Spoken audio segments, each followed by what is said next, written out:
नमस्कार, मी रुशाली यादव सारंग। आता पाहूयात बातम्या विस्तारानं। सरकार पेपरफुटी संदर्भात अधिवेशनामध्ये कायदा आणणार का, असा सवाल रोहित पवारांनी केलाय।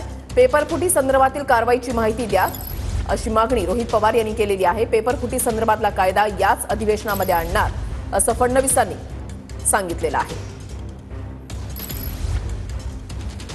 मध्ये ग्रेस मार्कच्या बाबतीत घोळ झाला, तसं आपल्या राज्यामध्ये नॉर्मलायझेशनच्या बाबतीत घोळ होतो। त्यामुळे याच अधिवेशनामध्ये आमची मागणी आहे, आमची विनंती आहे, युवांची विनंती आहे, विद्यार्थ्यांची विनंती आहे की पेपर फुटीचा कायदा याच अधिवेशनामध्ये आपण आणणार का। आणि जे काय मगाशी डेटा तुम्ही माहिती दिली, ज्याच्यामध्ये एफआयआर एकच झाल्या असं नसून अनेक एफआयआर त्याच्यामध्ये झालेले आहेत, त्याच्यामध्ये तुम्ही अख्ख्या महाराष्ट्रामध्ये जे एफआयआर आणि कारवाई झाल्यात त्याची एकत्रित माहिती आमच्या अधिवेशनामध्ये आम्हा सगळ्यांना तुम्ही द्याल का।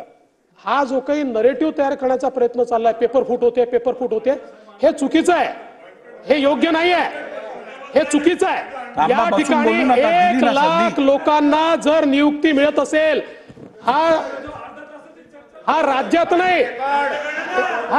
नाही, हा देशामधला रेकॉर्ड आहे। एक डेलिगेशन देखील माझ्याकडे अभिमन्यू पवार देखील घेऊन आले होते, त्याच्या संदर्भातली चर्चा झाली आणि त्यावेळेसच मी त्या डेलिगेशनला देखील सांगितलं, माननीय मुख्यमंत्र्यांनी हे देखील सांगितलेलं आहे, त्या डेलिगेशनलाही मी सांगितलं आहे की याच अधिवेशनामध्ये हा कायदा आम्ही आणणार आहोत।